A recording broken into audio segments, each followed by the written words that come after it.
Hello. Hello. Okay. Please, may we take our seats? Can you close the door so that we can commence officially?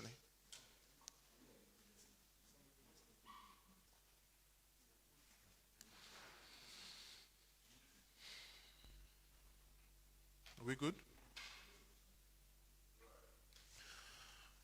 The Honorable Minister of Water Resources, Engineer Suleiman Hussein Adamu, Special Advisor on Media to the President and Chairman of the Presidential Communications Team, Mr. Femi Adesina, Senior Special Assistant to the President on Media and Publicity, Malam Garba Shehu, all other Senior Special Assistants, Personal Assistants to the President here present, all members of the Presidential Communications Team, gentlemen of the press, good morning. You are all welcome to the 17th session of the State House briefing organized by the Presidential Communications Team. Before we proceed, may I take this opportunity to introduce the delegation from the Ministry of Water Resources as well as our agencies under the ministry. I'll start with the Director General, Nigeria Hydrological Services Agency, Engineer Clement Nze. Engineer Bashir Magashi, Executive Director, Nigeria Integrated Water Resources Management Commission. Engineer Benson Ajishegri, Director, Water Supply, Ministry of Water Resources. Mr. Emmanuel Awe, Director, Water Quality and Sanitation Control. Engineer Tawhid A. Amuson, Special Advisor to the Honorable Minister. Mrs. Alice O. Ojowu, Director, Water Resources Planning and Technical Support Services. Engineer Danjuma Madaki, Director, Dams and Reservoir Operations. Mrs. Kenechukwu Ofie, Director, Press and Public Relations. Engineer Mrs. Oluniyi Ronke, Director, Irrigation and Drainage. Mr. Victor Akor, Chief Statistician. Thank you all for attending and also supporting the Honorable Minister at this briefing today. We may all recall that in the months of July and August 2021, the Presidential Communications Team adopted a theme tagged the Infrastructure Months with the core focus on the Buhari Infrastructure Revolution. In the past few weeks, we've had the Ministers of Works and Housing, Aviation, Transport, amongst others, address the press on the infrastructure strides being made in their respective ministries. Today, for our briefing, we'll have the Honorable Minister of Water Resources, Engineer Suleiman Hussein Adamu. He will brief the press and provide key updates on critical issues and other strides being made in a vast area of water resources infrastructure. As is our practice, the Honorable Minister will make a brief presentation and then we will take questions from members of the press. We are also encouraged to please focus all our questions on the key areas of our water infrastructure. Please note that this briefing session is being streamed live on the Aso Villa YouTube platform as well as other social media platforms. Thank you for listening, and may I now invite the Honorable Minister, sir, to the podium for his presentation. Thank you.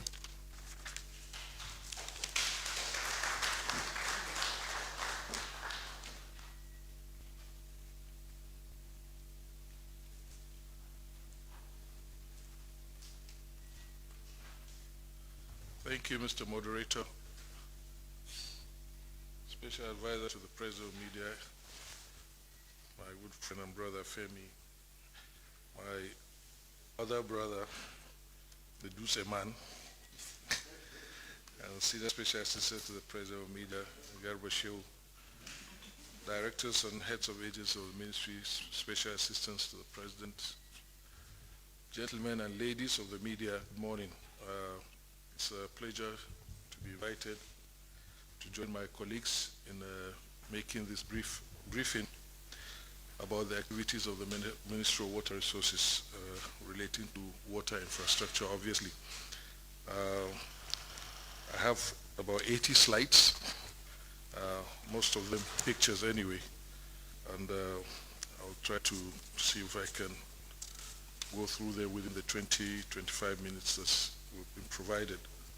So let's go next page. The mandate, you can read all those things later. Ministry has 6 technical departments, 7 service departments, 9 service units, 3 agencies, and 12 river basin development authorities. Next slide. Where what we've been doing since 2015, we're being guided by 3 pillars. The National Water Resources Master Plan that has been existing since 1995, but was never really implemented to the letter.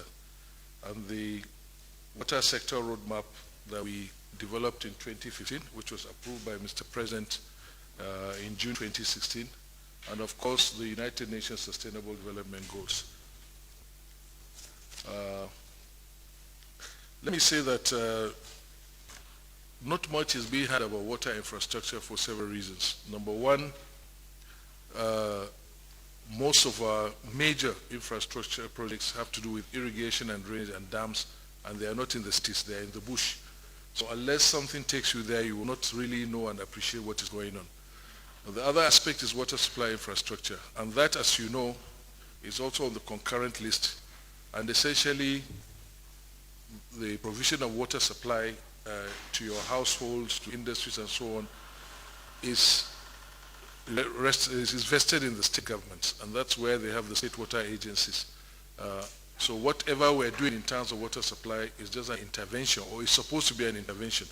Although over the years, from the experience I got when I got to the ministry, I found out that that responsibility, to a large extent, has also been abdicated by some subnational government, to the extent that we've had to do most of the things for them. Obviously, the lucky ones. I'm not saying that all state governments had that opportunity. So we came in, we inherited about 116 ongoing and abandoned projects. Previous slide, please. And we took a strategic decision that we're going to concentrate more on completing as many of the ongoing and abandoned projects that we found. So it has not, we have not been in the habit of starting new projects, although we're coming to that in due course. But we inherited about 116, 38 irrigation and drainage projects, for 37 dam projects, and 14 water supply projects. So after we did a technical audit in 2016, we prioritized them into high, medium, and low. And that has been what has been driving us. Next slide, please. Policy initiatives to ensure that all inhabitants have access to potable water supply and sanitation by 2030. We have adequate partnership with development partners, other governments, and NGOs. Ensure that we complete viable projects, uncompleted and abandoned ones. Of course, strengthening the sector, and to also mobilize financial resources, very important, aside budgetary allocations for accelerated development. Water infrastructure is a money guzzler, and part of the reason why many of the projects were never finished was because there was no adequate financial provision. So we thought that we have to find some other way to be able to find the income to be able to complete some of these projects. We had to think outside the box, as we'll discuss later. Next. I've talked about the water sector roadmap, which is what has been guiding us. It's a 15-year program. Deliberately did it for 15 years because you cannot have a snapshot of the water sector. It's a dynamic sector, it's an organic sector. Water goes with population growth. So whatever you are doing, you have to keep going. You have to keep doing it because as the population grows, people get more thirsty, people need more food, and so on. So we decided that the minimum horizon would be a 15-year sector, because there is no way we could start anything and finish within 4 years or within 8 years for that matter. So we took a 50-year horizon, and that is what is guiding. And incidentally, that coincided with the Sustainable Development Goals target, also 2030. So our water sector roadmap is 2016 to 2030. Can we go? And we had about 7 priorities. We did it to establish policy and regulatory framework, prioritize and implement the ministry's project. We brought a new irrigation development program, 2016 to 2030. Go ahead. Quick, please. No. We're doing dams. We identified dams for hydropower. We needed to key into the government's priority of, improving the power sector. So we needed to identify more dams for hydropower that have hydropower potential and development. Of course, the National Water Supply and Sanitation Program to meet the SDG targets. And we needed to strengthen the river basin because this government has been talking about food security right from the onset. And the river basin development authorities are key to that happening because they manage the irrigation infrastructure, the national irrigation infrastructure that we have, that was established by the federal government in the last 40, 50 years. Of course, I've talked about alternative funding. Quickly, please. Go ahead. And then in 2019, when we came in for the second time, we were given some additional priorities. Some of them, of course, coincided with the roadmap, but there were other new things like, I think 6 or 7 priorities were given to complete all ongoing dam and irrigation projects, aggressive implementation of the water sanitation and hygiene program, and to end open defecation in Nigeria, finalize and implement the flood management plan for rivers Niger and Benue, which we had also started working on, support the national livestock transformation plan, and actively collaborate with the private sector to create a large number of well-paying jobs for Nigerian youths, and bring out strategies that will take 100 million Nigerians out of poverty in accordance with President Buhari's June 12, 2019 declaration. So, the meat now, what have we been doing in the water sector 2016 to 2021? We've divided our presentation into 5. What we consider infrastructure: dams, irrigation, water supply, sanitation, very important, and of course river basin development that I mentioned earlier. So the dams, there are over 200 dams in this country with a capacity of 11.2 billion cubic meters for irrigation, 900 million cubic meters for water supply, and 18 billion cubic meters for hydropower. Out of the 37 projects that we inherited, we have completed 12. And 20 more are prioritized for completion by 2023, if we're able to get the required funding. We'll have a little setback because of COVID, but we're working, and this is the list and some of the pictures. Notably, Kashimbila was one of the, we finished that since 2017. We didn't commission it because there was a component of a transmission line that was being implemented by the Ministry of Power, and that has been completed. And you know, Kashimbila was meant to be a flood protection dam, but it also has a 40 megawatt hydropower component in it, and it's running, it's been tested, it's already feeding into the national grid. So these are the list of dams that we have at the various states, the 12 dams that were completed. Next page. And you see the capacity and the locations. Kashimbila, Ogwashuku in Delta State. Somebody at one time went to, when the president delivered his budget speech in 2019, went into the social media and said that he was standing on Ogwashuku Dam, there was no dam there. He was actually standing on the spillway, which was dry because it was the dry season. And we had to go back and tell people that the story was not true. We've already intimated Delta State government to utilize it, because it's for them now to utilize it for water supply and whatever they want to do. 2 of them are rehabilitation projects, but that's it. Next. Hydropower projects, I mentioned them earlier. We have 3. Gurara Hydropower, which we concessioned in 2019 or 2020. The Kashimbila Hydropower project is ready for concession, and already have, we just received a report from the transaction advisor. Dadinkowa was concessioned way back, even before the actual work was done, but in 2005, I think. But we've managed to get it completed, because since 2005, nothing has happened. But now we've got it completed, and it's feed into the national grid, and it's ready for commissioning as well. Next page. Okay, these are pictures of Kashimbila Dam, access bridge, hydropower plant, the spillway. It also has a landing strip. There's the switchyard for that's a substation.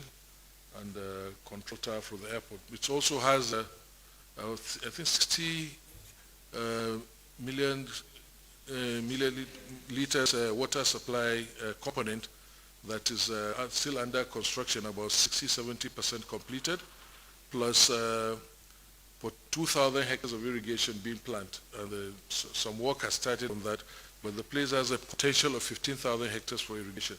What we are trying to do now, we are looking for private sector partners that we can concession the irrigation component so that they can develop it further, because the resources are really tight. Go ahead. Galma Dam in Kaduna State, completed. We're working on the irrigation component. It has, we're going to do about 500 hectares. Amozari, I think, is in Imo. Yes. This Ogwashuku. You can see the spillway during the rainy season. That chap was standing on this spillway when it was dry. He didn't show you the picture of the dam itself. So this is Ogwashuku in Delta State. This is the dam crest. And now the access road has been completed. So I expect that this place, I think it's started by now. Yeah, okay. Adada in Enugu State, completed, supposed to supply Nsukka with water supply. And now we just entered, as part of our efforts to change the way we finance projects, rather than abandon them, we started to go into partnership with the states. And the Enugu State government has accepted to do the pipeline that will take the water to Nsukka. We're going to be signing a memorandum of understanding with the state very soon. We've exchanged the drafts and they're all agreed. So that way we've relieved ourselves of a little pressure so that the state can also make a contribution. Upstream protection, go ahead. Now we come to irrigation projects. We've talked about irrigation water demand, 1.926 billion cubic meters, comprising irrigation wet and dry season as well as Fadama. Fadama irrigation is actually handled by the Ministry of Agriculture. What we're dealing is this open flow irrigation, the large scale irrigation that you see in outside Kano, under Hadi Jamari, in Zamfara State. You have the Bakolori scheme. In Sokoto, you have the Goronyo, Middle Rima as they call it, and lots of other ones in Kwara and another place, even in Ogoja and Cross River State. We, under our new plan, we have identified that the country has about 3.14 million hectares of land suitable for irrigation. That's the potential. And on the basis of that, we developed in 2016 a new program, National Irrigation Development Program, that is aimed at raising federal government's own infrastructure assets from the current 170,000 to 500,000 by 2030. And then we're also asking the state governments and the private sector, we're trying to encourage them. We've developed information bulletins for them to be able to invest into additional 1 million hectares. So that hopefully by 2030 we'll be having like at least half of the potential for the country would have been achieved. There is no way we can achieve food security without Nigeria growing food all year round.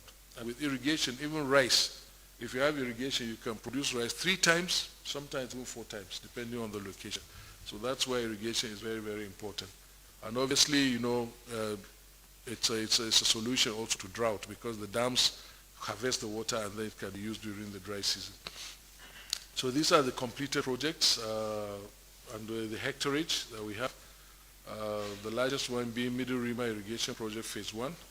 Some sectors completed. We have one more sector that needs to be finished.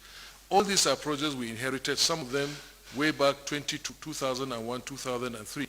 In fact, there are projects that were inherited that were started in 1992, some in 1987, like that, some 1998. So, for instance, Gary Irrigation Project was started in 1998 and abandoned. We restarted the project in 2018. Now we have delivered almost 1,000 hectares, almost 50% of that is completed. Same thing with Sepke. Azarajere is very close. It's here in a part of Gurara Dam, or 70 kilometers from here, on the way to Kaduna. Completed. Now we've had to concession some of the land to large-scale agricultural ventures, because initially they were allocated to small allocations, 5 hectares, 10 hectares, and people were not cultivating. So we've now, kind of consolidated them into about 9 large farms, and we have given them to institutional and commercial investors, including Sovereign Investment Authority, Central Bank, NATSEL, and so on. So this is probably the newest irrigation project, Gary, that we went to. If you have been you have seen us in the media with the Jigawa State Governor a couple of weeks ago when we went to hand over some sectors. Now we have given almost half of the hectares back to the farmers. What we're doing is sectoral completion. We take a sector, complete it, and then we hand over to the farmers so that they can start using it. Not like before that we had to finish this whole scheme, which would take years before it's done. So now we do it in sections, and that's why we're able to do that. And even in Hadija Valley irrigation project, which I will come to, started by the Shagri administration, now we've been able to rehabilitate the previous work that was done and added some hectares. And by next year, we'll be giving them 6,000 hectares.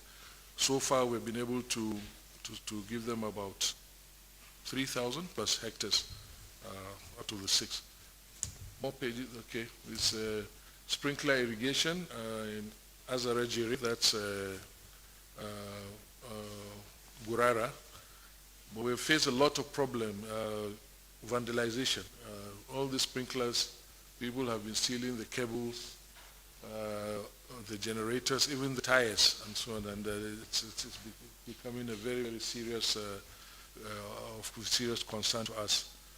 The other picture was Goronyo, on right. This is in Sokoto. That's the Middle Rima irrigation project, 3,000 hectares ready and being used at the moment. This project was started around 2005, I think, and we hope to complete it by next year. KRC rice field. More pages. More, go on. Okay, this was the Gary irrigation project. This is the one we officially handed over Sector 4 about 4 weeks ago.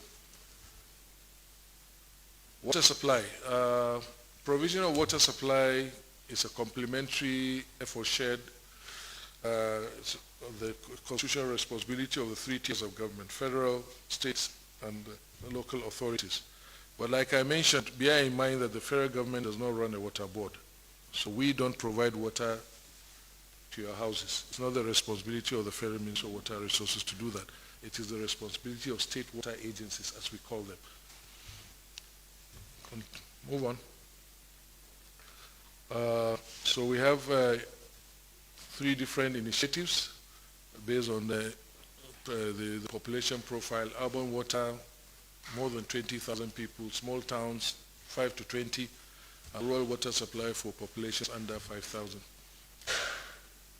Go ahead. And these are the projects we have completed.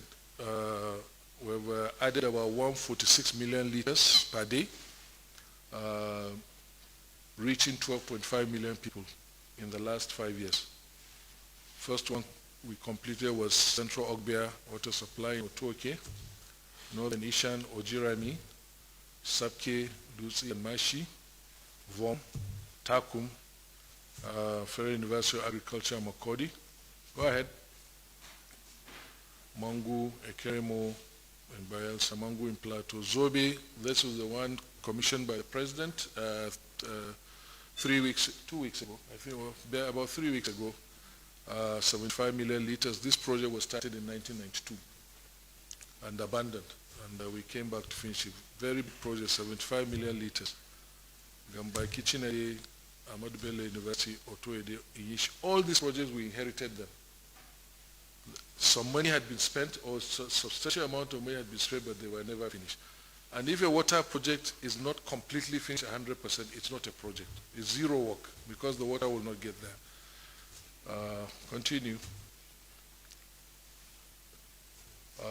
Okay. We commissioned Kazori recently also, about 2 weeks ago. Idare, Ofemia, Agenebode, Uburu, Gashua. I think Gashua were expanding the scheme now beyond what was completed. Continue. So you can see about 30, Obafemi Awolowo University, Agoma, Godogodo, Gwantu Injama, Fuga. And this is a picture of the Zobe water supply project that was commissioned. This is that was the former reservoir, and this is Kazori. Continue. This is a Central Ogbia, which was commissioned way back in September 2016. That was the first one we commissioned. There will also have other interventions like the Urban Water Sector Reform Program, which was supported by the World Bank. From 2002, we closed it in 2021, March. And 16 states benefited from this program. They are listed here. Bauchi, Ekiti, Rivers, Jigawa, Kano, Gombe, Plateau, and the rest. Small towns water supply included also not only small towns, but also federal tertiary institutions, universities, colleges of education, polytechnics, NYC, customs, immigration, civil defense, barracks, and so on. We've been supporting that. Between 2016 and now, we've done about 106 water supply schemes there. And then we have a special program. In 2016, we created a special program for IDPs, targeted at northeastern states and anywhere where we have internally displaced people. And so far, from 2016 to now, we've completed 458 water supply schemes for those areas. And these are some pictorial evidences of some of these projects. And we have taken a deliberate policy now. Most of our small town schemes, even some of the urban water schemes, we're using solar power for sustainability because of the problem of erratic power supply. So you can see some of these panels. Most of the schemes now are solar powered, including some irrigation projects as well. Sanitation, very important to all of us. About 70% of tropical ailments are water related. We have successfully completed about 3,400 sanitation facilities in institutions and public places between 2017 and 2021, all this in the last 3 years. And of course, we have the now flagship program, the national program to end open defecation. This administration launched the Open Defecation Free Nigeria roadmap in 2016. And since then, we've moved on to inaugurate the Clean Nigeria Use the Toilet campaign, inaugurated by the Vice President on 19th November 2019, followed by an executive order, number 9, by Mr. President of 20th November. And before then, we had celebrated the first local government area to be completely 100% open defecation free. That was Obaliku local government in April 2017. And as of today, we have 62 local government areas in the country that are open defecation free. We're way far away from our target, but we're heading there. At least the process now, the rate at which states are becoming ODF is quite encouraging. Before we came to this event yesterday, I heard that Katsina, which is the #1 state so far with 16 local governments, is also has asked us to go and assess and validate about 4 more local governments, so 5. So a lot of progress being made there, even though it is slow. 6,500 companion sanitation and hygiene facilities have been constructed in public places on this program alone, the ODF program. And we also are partnering with the organized private sector and the Nigerian Diaspora Commission to support this program, along with the 10 microfinance institutions engaged in what we call sanitation financing. For those people that cannot afford to build toilets in their houses, we have what we call an Adashi scheme and some other arrangement with microfinance institutions to provide some soft loans for them to be able to build toilets for themselves. Okay, these are lists of completed sanitation projects that you be able to read from the document. Can we make progress? Go on. The population served is also shown. Okay, pictures, some of these toilets. Our response to COVID-19 has been robust. First of all, I set up the National Wash Response Committee on COVID. WASH, when I say WASH, is water, sanitation, and hygiene, comprising the minister and the commissioner responsible for water, sanitation, all the 36 states and FCT. We have constructed or rehabilitated about 500 water supply schemes in 36 states and constructed about 259 sanitation facilities just for COVID. Now, the River Basin Development Authority, like I said, these are very important arms of this ministry. There are 12 of them. They were established way back in the 70s, following the drought of the 1970s, to serve as operators, managers, and developers of water resource infrastructure to improve the socioeconomic well-being of the people. When this administration came into being, we decided to take a very drastic action on the river because they had virtually gone comatose. So we developed a blueprint in February, March 2016 to revitalize the river basins. We restructured the management to ensure that quality people are appointed to executive positions, and we restored agriculture extension services, which had been, for some reason, some governments in the past just removed, and farmers were there with all the infrastructure, but they had nobody to guide them on modern techniques and so on and so forth. Next. And part of the program, we also took them to the maybe some of you are aware of the Songhai farms in Cotonou. We're trying to replicate that in Nigeria. So we took all the river basins, we sent them on study tour, and we entered an MOU with the Songhai farms to develop these farms. And the process has started. They had some glitch, some of them had some glitch with budgetary allocation, but by and large, if you go to Mina, I think the nearest example I can give you is if you can take a tour to Mina, at the headquarters of the Upper Niger River Basin Development Authority. Is doing a fantastic job there. Integrated and everything recycled, nothing is wasted. You know, fish ponds, cattle feeds, exotic vegetables and so on, high yielding crops. And the next step now we're trying to make sure that they impart this, the knowledge and skills to the farmers around so that we can boost production. Along with that, we also introduced what we call Graduate Youth Farmers Empowerment Program. I launched that in 2016. So far, about almost 2,000 youths have been trained on different farming techniques. Where we have facilities, we gave them some farm plots where the river basins have the facilities. Otherwise, they gave them certificates and also some take-off grants to go and set up on their own. And these are some of the pictures of some of what those guys have been doing. Quickly, I think. Now, we need to talk about ongoing projects as well. Previously, we talked about projects that we had finished or we had completed, but we still have a lot that is ongoing. And under dams, we have, on this table, you see the projects and the timeline for completion and at what status, location, capacity.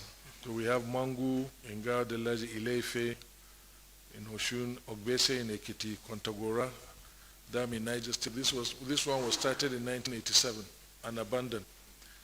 Work had reached about 65% when it was abandoned. And so it was, the work, a lot of money had been wasted because the project had dilapidated. When you have a lot of earthwork and rain is beating it every day. So by the time we came back, we could almost salvage about 45%. The work had deteriorated. So now work is at 57%. Irao, Inkari, Jari, so some of them. Next slide.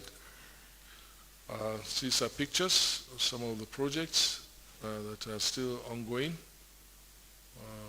Ngawa, Delaji. Then hydropower projects. I told you the National Water Resources Master Plan has identified that Nigeria has a potential of 12 to 14,000 megawatts of hydropower. As we're talking, I don't think we have up to 3,000 megawatts in the country that's existing. While we've been involved in some of the mini hydros, we've tried to engage with the private sector. In 2016, we developed a document, just a pamphlet, Potentials for Hydropower Development in the Country. We put a lot of data on greenfields and brownfields. And it has attracted a lot of attention, that document. And now we have like 8, is there more on the next slide?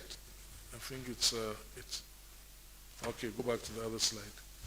So we have like 8 MOUs mainly, but Gurara 2, It's about 360 megawatts in Niger State. The APC contract has been awarded already, and it's going to be part financed by the China Exim Bank. Then the federal government and the contractor himself is also investing money. The Kiri, ETC, Bawarku, Makadi, Kisinaala, Farurwa, Amanya. Farurwa has just been awarded. In June, we went and flagged it off.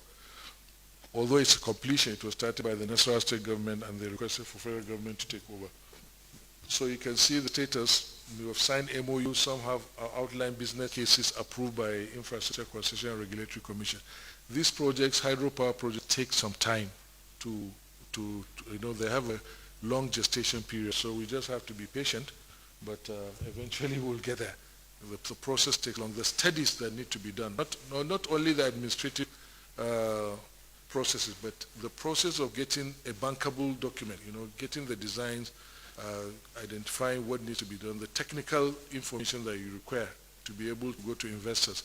It takes quite a lot of time to assess, to gather, and to analyze and process. Okay, now go back. Are we? Okay, those are the hydropower. Next slide. The ongoing irrigation projects, you can see them also, and the timeline for completion and the status. Adani, the center pivots in Tua River Bay, Obinda, Gari, Middle Rima, Barikin Ladi, Zobe, Kampe Omi, Wagwe, Lonkat, Donga, Chochi, Tadeshonga. Huge acreage, Zoropol, Nasarawa, Irrigation, and Dongai. The last two were planned. These were the only two projects that we planned to start as new. And you can see deliberately, we didn't want to start water supply. We wanted to start irrigation because in our view, it's the main priority. And we would have been able to add, the process would add about 12,600 hectares for starts. The potential is more than that. Unfortunately, the provision we made was cut off for the National Assembly, so there's just no way we can start this project. We'll try again in 2022. That picture is Hadija Valley irrigation, where Mr. President went to flag it off, and this Middle Rima in Goronyo. You can see some of the canals at the bottom. Next slide. These are also ongoing irrigation projects. They are doing the canals. Some of the handed over, like that's Tadeshonga in Kwara. Okay. Then we have, in irrigation, we have the flagship program, Transforming Irrigation Management in Nigeria, Trimming Project. This is supported by the World Bank with $495 million, and we've made a lot of progress. By the time the trimming project is finished, we would have been able to rehabilitate almost 50,000, or increase in new hectares, a total of about 50,000 hectares in 5 different locations. Next slide. There's Hadija Valley irrigation project. This is the one that I mentioned, was started since the Shagari era, but has never seen the light of day. But we're getting there. We hope to complete it 73%. We handed over almost half of it to the farmers. Kano River irrigation project, about 14,000 hectares. Recently, I handed over 3,000 to the farmers, but before that, I think now a total about 5,000 hectares has been completed. Bakolori is probably also one of the biggest in Zamfara State. The first to be launched, but we have been having setbacks because of security. Unfortunately, even recently, some of the policemen guarding the contractors, we lost about 6 of them to bandits. So there was a time it was suspended for almost a year, but hopefully the security measures we have taken will ensure that at least we see the project through. Luckily, the World Bank has appreciated the situation we're in, and I think they're in the process of extending the loan by another 2 years to enable us to finish this project. And then Dadinkowa is in Gombe. It was a dam that was completed years ago, no irrigation facility, so the World Bank is doing 2,000 hectares. And the contract has just been awarded, and the contractors are on site. We also have dam rehabilitation component in Tiga Dam and Goroyo Dam, which are also coming on stream for that. ongoing water supply projects, Potesco, Ibiono, Guru, Damatu, Zingero, Wushishi. This one was started in 1992. Ota, also Biu Water, all those three, so much investment made, then abandoned, and we had to prioritize them because we want to complete them, hopefully by 2023. Fika, Gadaka, 90%, almost complete. Okay. Ezela Paka, Akanu, I think it's Akanu IBM, and then Pategi, also at 75%, the phase 2. All the civil works have been completed. Now we're working on the electromechanical, and it's almost done. This project probably, number 11, will finish by the end of this year. Then, when we came into office, we tried to find out why Nigeria was not able to meet the Millennium Development Goals. And we realized that everybody was doing his thing. There was no coordination and no funding, proper funding. Everybody, all federal and state governments, were just putting what they were able to scrap in the budget. There was no prioritization of water, sanitation, and hygiene. So our answer was, we now designed a new program which we call PWASH, Partnership for Expanded Water Supply, Sanitation, and Hygiene. And this was launched in November 2016 by the Vice President. And so far we have 34 states that have keyed into the program. They have shown interest. We did a pilot project in Kano, Ogun in 2017, and we reached 1,197 communities. We rehabilitated or created new water infrastructure for the water supply, and they are still there. And then currently we are working with 12 states. What we are doing is we are taking 2 local governments, and the states are bringing 2 local governments, making 4. And we don't take the small towns, we don't take the urban centers, we take the rural towns, rural settlements in those states, and the target is to ensure they have 100% access to water supply. And we're working on it right now. By the time we finish this first flag of, after the pilot stage, we'll have 48 local governments where the rural communities have 100% access to water supply. We're working with the states on this, but as usual, some states are dragging their feet. They're supposed to bring their counterpart funding. They put it in the escrow account, but somehow they're finding ways to navigate out of it. But most states are showing interest, and some states have even gone ahead to commit their own monies. They've started their projects, waiting for us to come and provide our own support. So it's going to be a 50-50 relationship. Now, the federal government is no longer doing 100% water supply projects to states, because some states just folded their arms because federal intervention was coming, and they stopped doing their own bit. But we cannot accept that kind of situation. The Ota Katsina water project that we mentioned earlier, Zungeru, Wushishi, we had to go back. These were projects that would be funded 100% by the federal government. But as part of our plan to change the focus, to make state more responsible for provision of water supply, and for us to be able to finish this project because of our own financial constraints, we had to enter into MOUs with the states. We took certain components, okay, we will do this component so that we finish the project, and then you take the other components. And that's how we've been able to,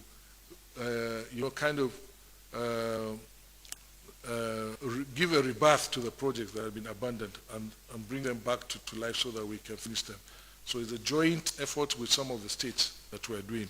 And in 2017, we created a new budget line because the National Water Resources Policy was approved by FEC in 2016, along with the National Drainage and Irrigation Policy.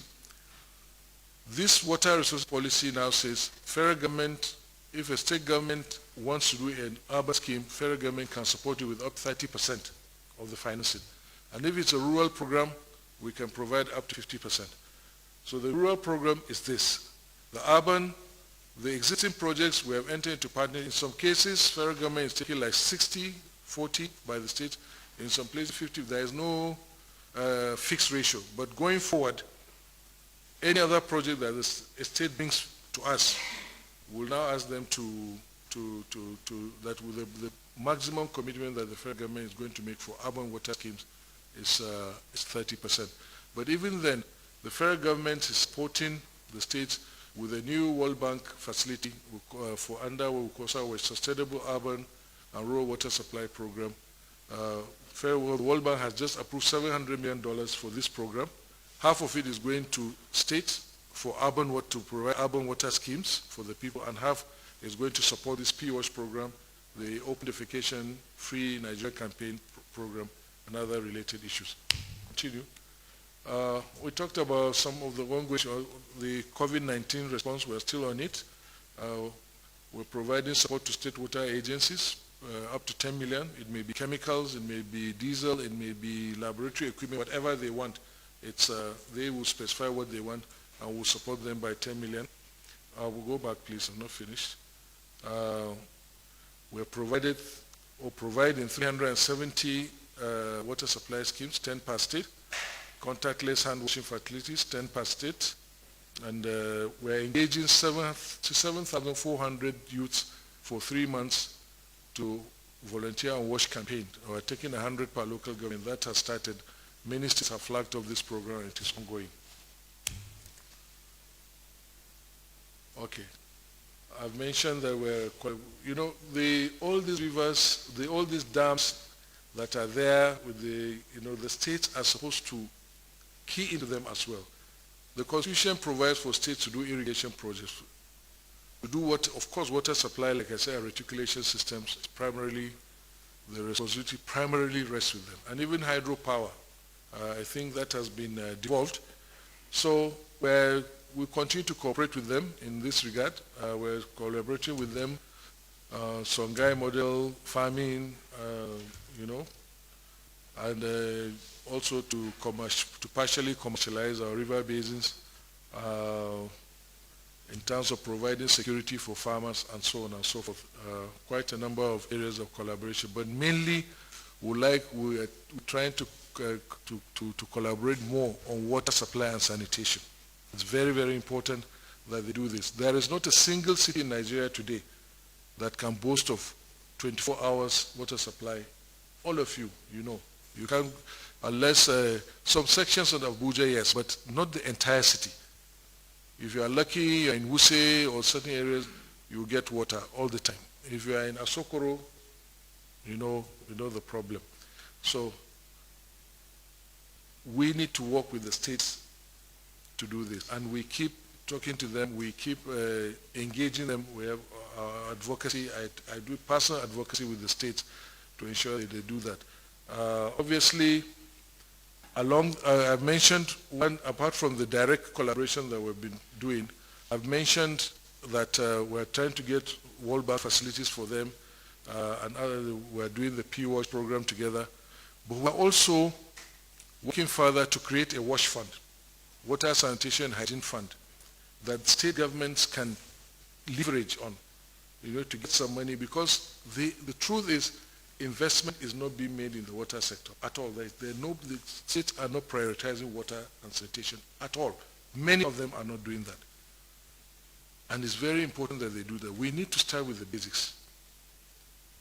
So this government has tried to bring so many incentives to the state government for them to be able to provide water to the people, and also to help sanitize the society so that people we can have a healthy environment.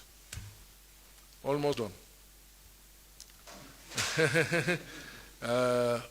Example of the collaboration I mentioned with state government, Zobe Water Supply Project, where the federal government has finished its own component. The Katsina State government is now working on its own. Ota, we signed an MOU with Ogun State. Adada, I mentioned, with Enugu State.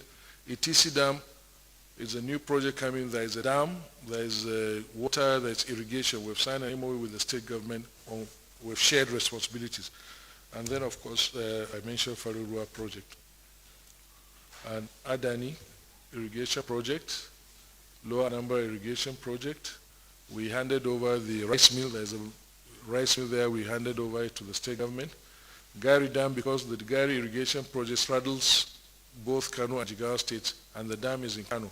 We entered an agreement. Kano State government handed over the dam to Hadeja Jama River Basin Development Authority. Of course, the PWASH program, the ODF, the Elisha Water Supply, we are providing $42 million counterpart funding federal government is providing that for the completion of the project, and the work is ongoing.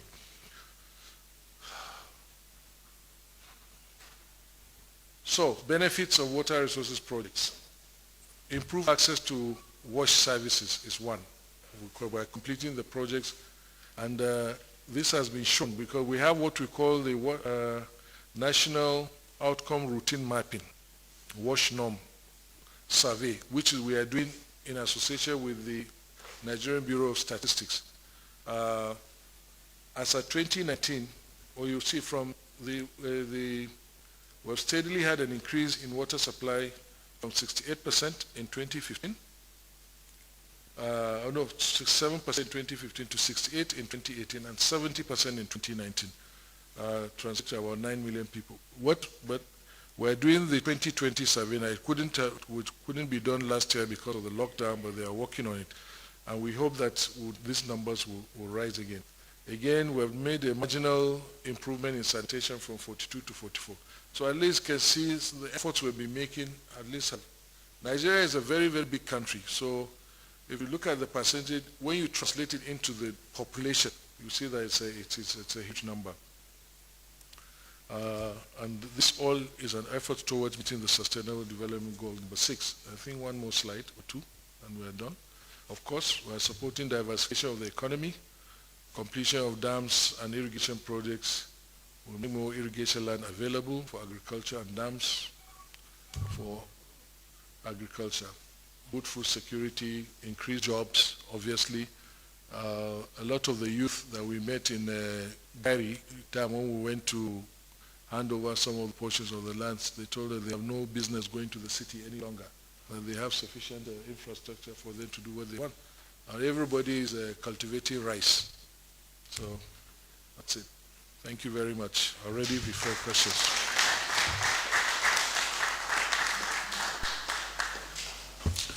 Thank you very much, Honorable Minister. You can see he did really well with 80 slides with the time provided.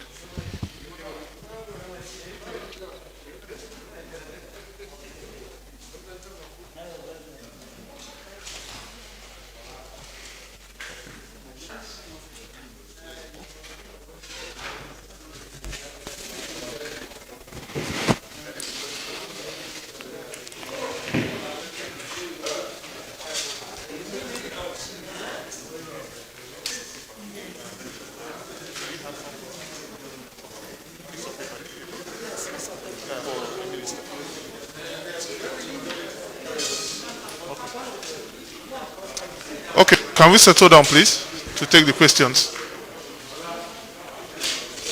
The minister has this. No, this one I'll just chair will give him.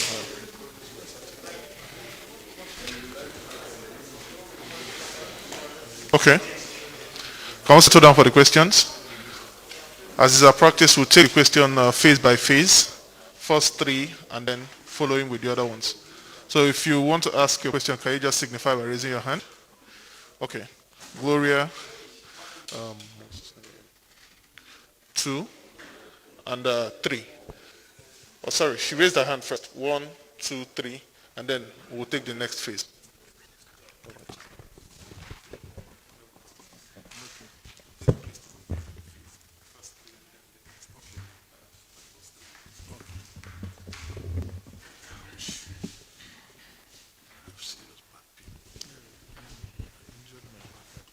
Good morning, Honorable Minister. My name is Gloria Umezu.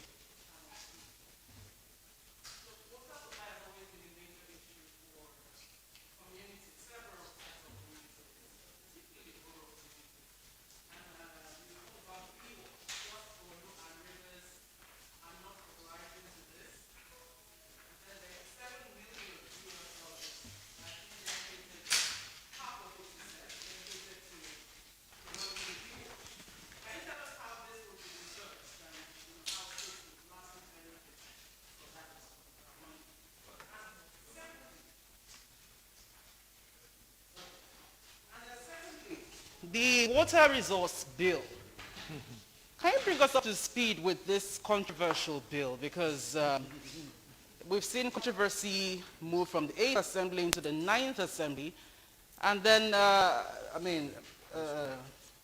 communities are still not happy about how the federal government wants to continue, with the bill. And I'm wondering, what are the merits of this bill, aside the fact that a lot of people feel that they're going to be cheated, they're going to be shortchanged from this particular bill? Thank you.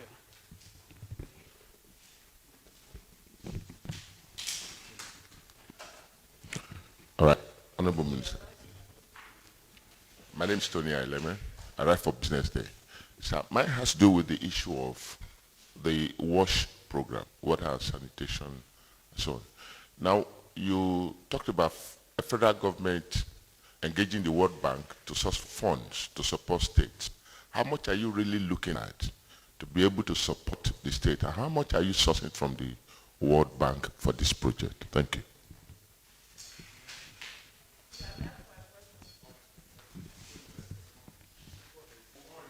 Yeah. Good morning, Honorable Minister, sir. My name is Festus Fifen. I report for Ben Television. I will use the word, for me and you, this is not the first time I'm asking this question. In your first comment, I asked the same question. I'm going to repeat it again. At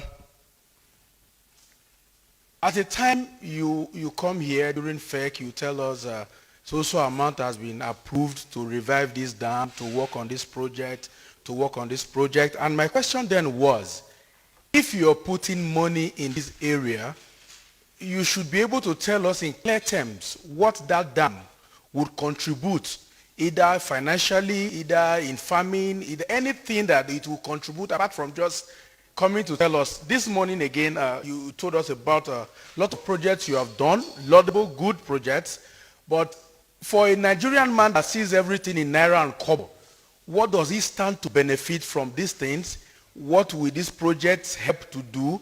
If food was this, what are we going to get from this? So that when we are writing, when I am writing, let me personalize it, I'll be able to attach the projects to the benefit that the average Nigerian man will get from it. Thank you.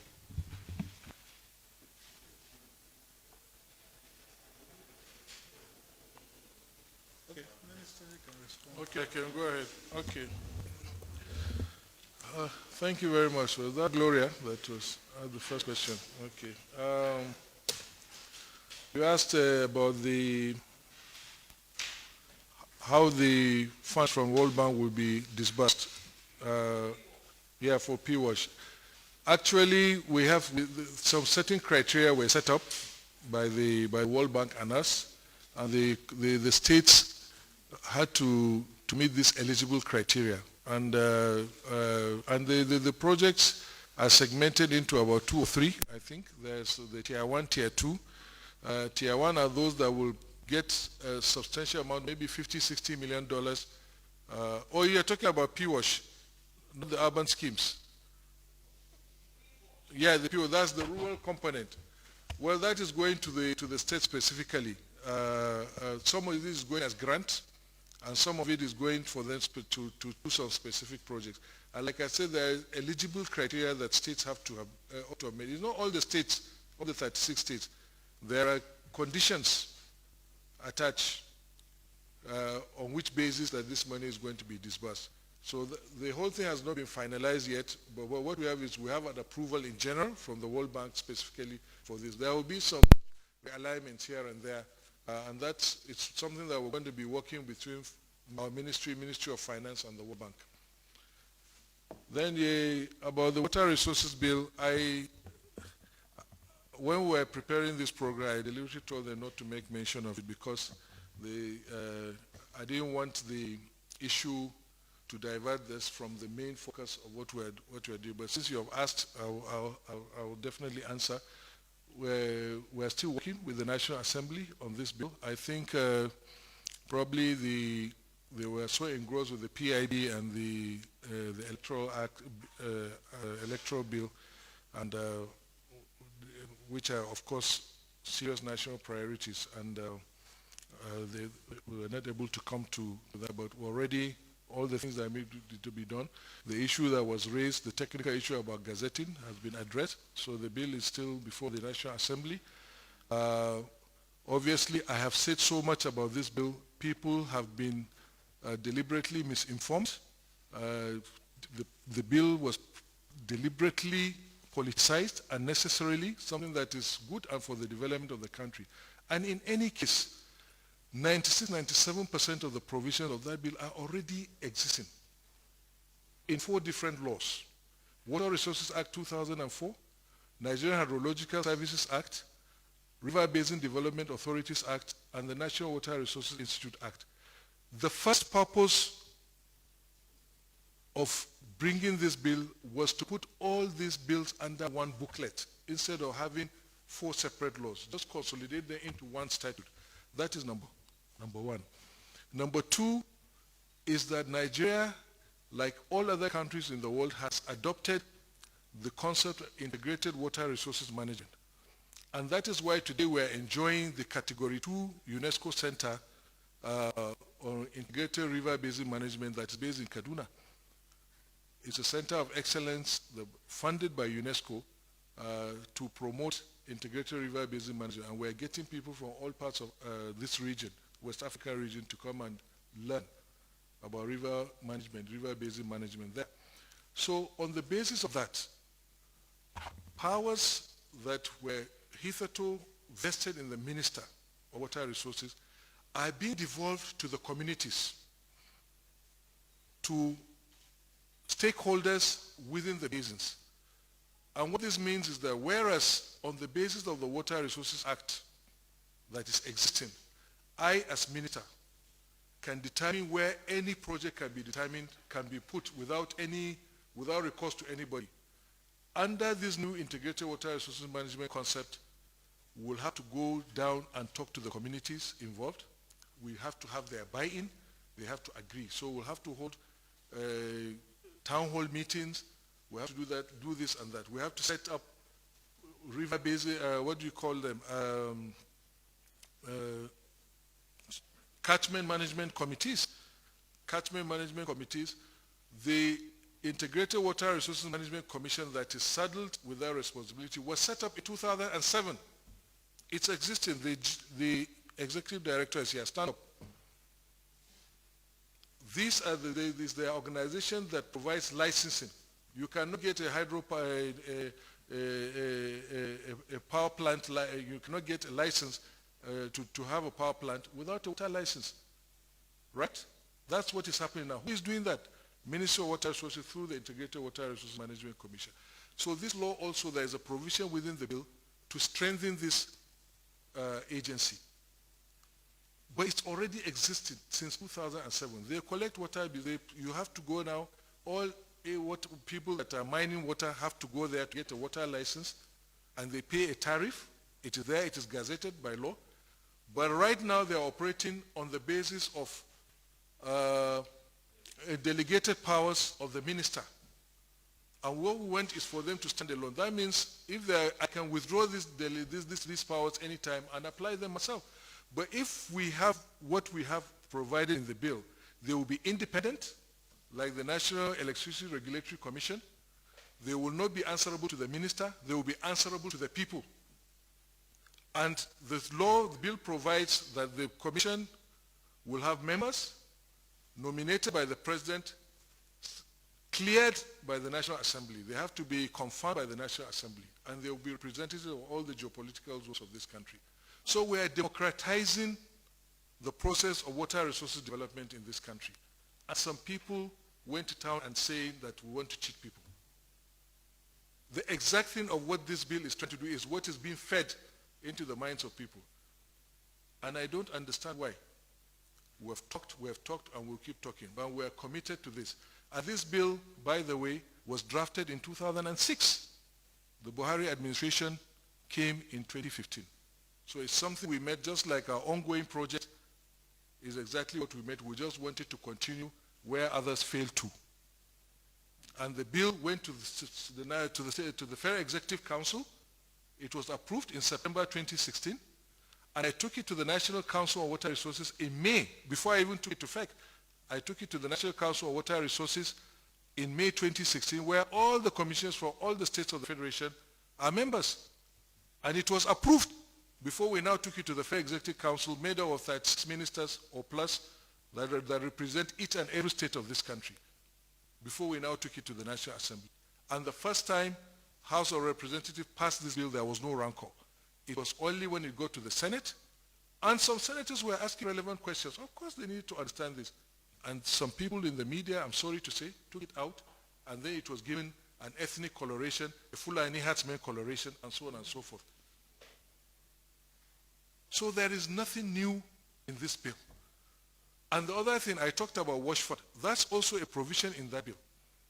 The wash fund, because states are finding it difficult to meet their budgetary obligations, we created a wash fund to have a fund by law, just like you have ecological funds, so that state governments can go and borrow money and go and do projects to improve their water supply.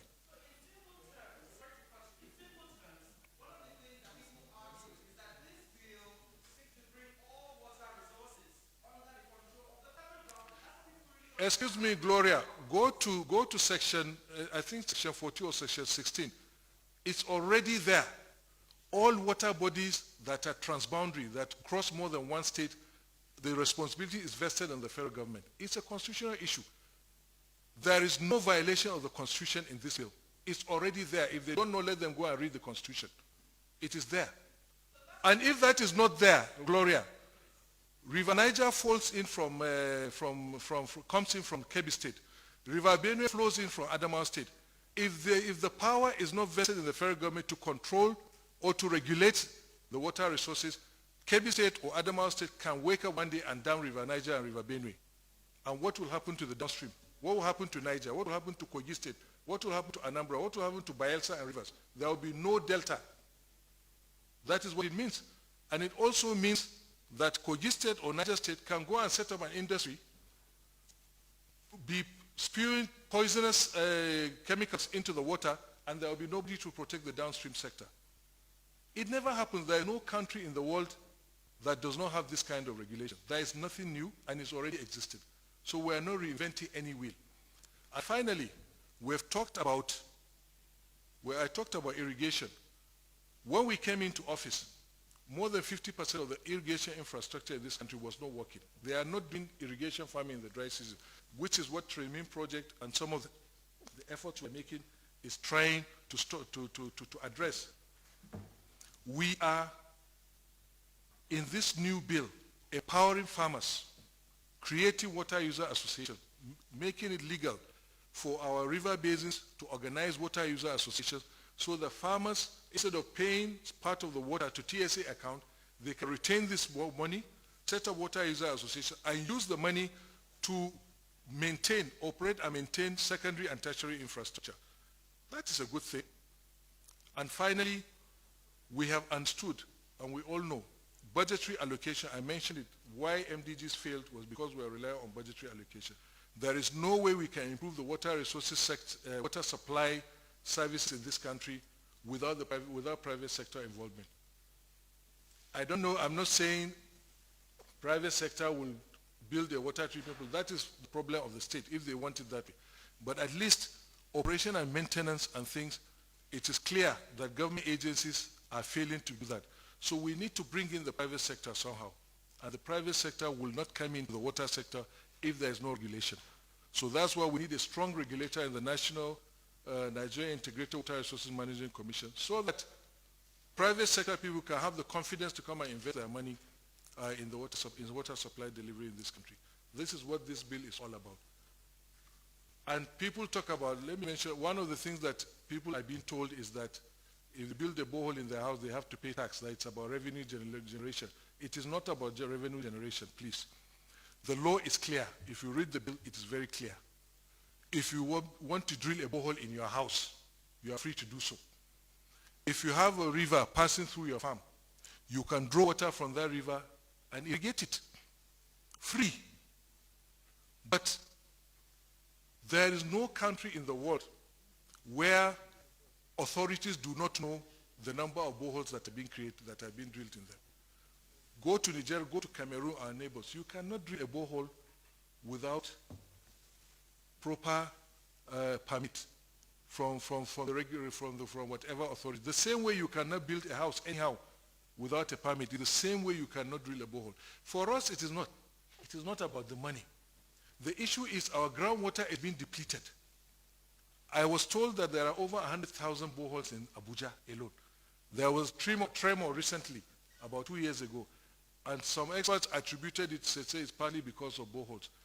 Nigerian Hydrological Service Agency does not have data on all the boreholes that are in this country. And by law, in any country in the world, you need to give us the logs, we need to know the location, we need to know how much water is there, how much you are abstracting, so that it helps us under the Nigerian Hydrological Service Agency to monitor how we are using this groundwater. Whether we are over-abstracting or how quickly we are recharging the water, so that we know what is going on underground. Otherwise, we'll wake up one day, everywhere is dry, and there is nothing anybody can do. These waters that you see in groundwater that you are pumping out of your borehole, every liter that you took out of that borehole, maybe it took 1 million years for that liter of water to be accumulated in that aquifer underground. And you're pumping millions of cubic meters in hours or in days. So you are taking the water out at a faster rate than it has been, percolating into the soil. So how can we plan our water resource if we don't even know how much water is being depleted? So we're not charging anybody. Of course, if you're a commercial water user, you have what they are calling industrial boreholes. You are mining millions of cubic meters, and having a bottling company or a refinery or a distillery. My goodness, you are mining water just like you are mining oil, and you must pay a royalty for it. So if you are using it for commercial purpose, you will pay. If you are using it for domestic purpose, you don't pay a dime.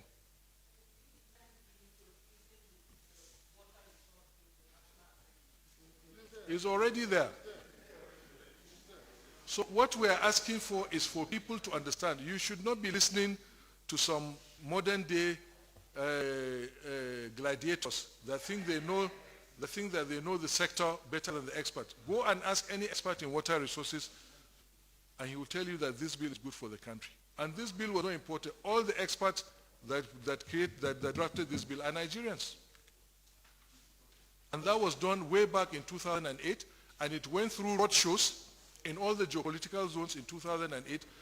We should not be paying a price for something that others did not do because, for whatever reason, out of negligence. We want to do the right thing. And we believe that the water resources bill is good for this country and is necessary for the country. Thank you.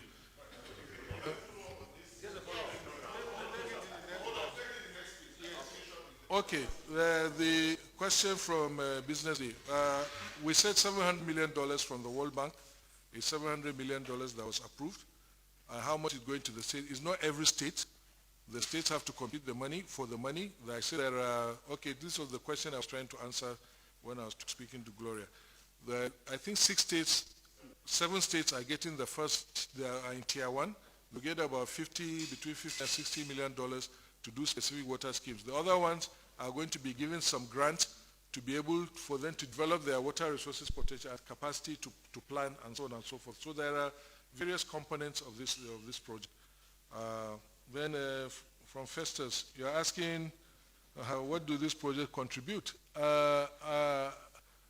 Well, normally when we are planning projects, there is what we call project justification.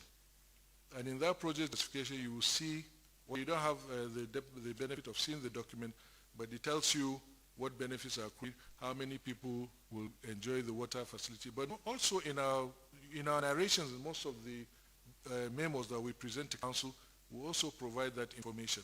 You know, how many people, if it's hectareage, how many hectares, if you multiply the hectare, you can know how many families are going to benefit and so on and so forth. We can supply you some of that information if you want, but for brevity, we don't feel that when we come to this kind of briefing that we need to say all this. But if you ask this question specifically, we can. But all these things are addressed right at planning stage. And I mentioned in our submission here that we've given even the population. If you look at all the tables that we provided, we've shown the population's reach in terms of water supply and so on. But generally, if you do whatever irrigation project you do, it has direct impact on families and farmers. If it's a water supply scheme, the same thing. Dams Okay, dicey, because the dams, when you build a dam, that's not enough. It's not enough to just build a dam, and that's it. The dam has a purpose. So no, normally the dams that the federal government has built, some of them we have gone further to do the irrigation schemes, some of them we have gone further to do the water supply schemes, but most often, and this, actually, the federal government has been building these dams as bulk water for the states to now construct the water supply facility or the irrigation facility to supply their people. And this is where the states have been failing. Many states have failed to do that and still expect that after spending billions of naira to do the dams, that the federal government should go ahead and provide the water schemes. And to some extent, we have even done that. There are schemes. I know of 2 places where the federal government built the dam and the treatment plant, and the states didn't use them. And I know a scheme that we commissioned, 6 billion naira, handed over to the state government because we don't operate water boards. West Federal Ministry of Water Resources cannot run a water scheme on a daily basis. So after completion, we handed over to the state government. A year after, we went back. It was not in use. It was for 13 communities, 120,000 people. The state government locked it. We asked why. They said they can't afford 2-3 million naira a month to provide diesel and pay for staff and chemicals. So what can we do? And that is why we said the federal government is no longer going to be a Father Christmas just doing these projects and handing over to them. We have to see their own commitment as well. Thank you.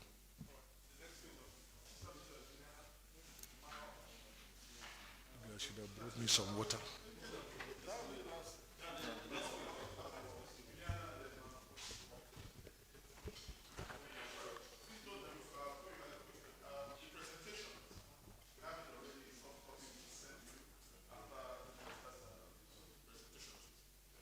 Okay. Good morning, sir. Juliana Taiwo Balonya of the Sun newspapers.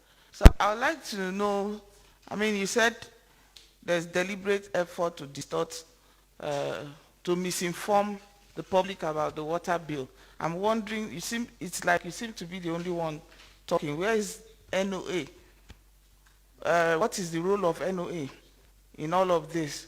1. 2, I'd like to know the states that are benefiting, the 7 states, the name of the 7 states. And this last point you just raised, that state that locked up water project because they could not afford 3 million, would like to know the name of the state. Thank you. Yes. I will tell them. I will.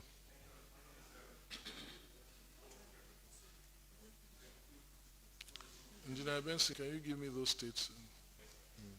Yeah.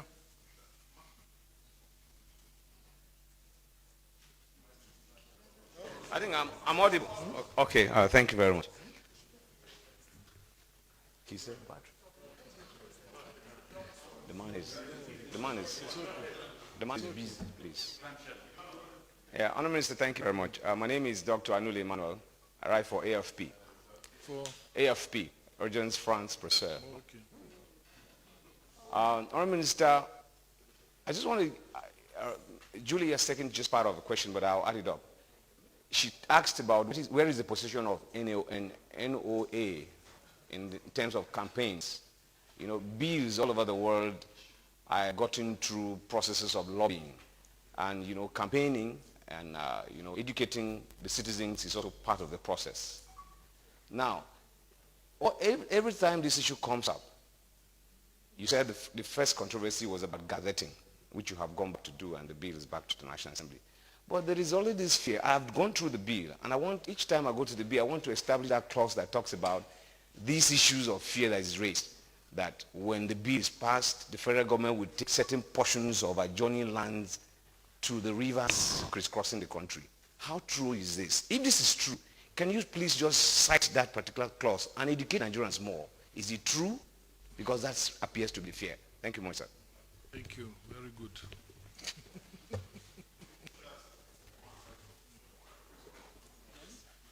That's all? Okay. Thank you very much. The gentleman from the Sun. You said that where is the National Orientation Agency? I'll draw you back to the press briefing we had, myself and the Minister of Information, and we addressed everything. We had that press briefing, I think, at the head of service, conference or there, late last year. Yes. So we have had a discussion on that. And of course, National Orientation Agency is under the Ministry of Information. And we're also, of course, we're also working with the National Orientation Agency on our Open Defecation Free campaign. That's just by the way. But to tell you that we're working with them, it seems sometimes, like I say, in this country, we have, some people tend to have a deliberate amnesia. They quickly forget. These things are matters of record. I have had discussions. I put press briefings to address these fears. I've addressed interviews. I went to News Agency of Nigeria. I've been on NTA. I was on AIT, I believe. I have had interviews in my office several times. There is no forum that we have not used to address this water bill issue. But it keeps cropping because some people either forget or maybe some people were not there when it was done. Go and check the records. It is there. We had the comprehensive briefing, and it made headlines in all the papers the following day, this issue of this water bill. We've been doing our best. The 7 benefiting, I wouldn't have wanted to speak about them, but because, like I said, these things are a bit dynamic. Some things can change at some point. Maybe one state may fail to address certain issues and the World Bank may decide that it should be dropped. But so far, for information, there are Imo, Katsina, Delta, Plateau, Kaduna, Ekiti, and Bauchi. Those are the first tier states that will have the maybe 50, 60 million. And mind you, it's optional because these loans are not federal government loans. The federal government is guaranteeing the loan, but it's going to the states. And it's the states that will pay back this loan eventually. So if a state can at any point decide that it doesn't want to take the loan, and then, of course, we have to find another state that may be willing to replace it. Thank you. The answer is Bayelsa State, and is Otuoke Water Supply Project. Mr. Emmanuel from AJS AFP, I mentioned about the National Orientation Agency. You talked about lobbying. Even the lobbying, we're doing it. We've done it. I will keep doing it. I have addressed the Governors Forum. We even sent the bill to the Governors Forum, and they assigned their attorneys generals in all the states to look at this bill. I've not received any official feedback, but I know that they didn't find anything controversial. One of the governors, that the leading opponent of this bill, asked me these questions directly at that forum, and I answered him, and I know from that day I never heard him speak publicly against the bill again. It was, some people misunderstood, some people don't read, they didn't understand the provisions, and just took third party or third hand information and continued and went to town with it. So we have done that. The other issue that I said that we are taking adjoining land, there is nothing like that. If you go through that bill, you will see that it is consistent with the Land Use Act. There is nowhere where any issue of land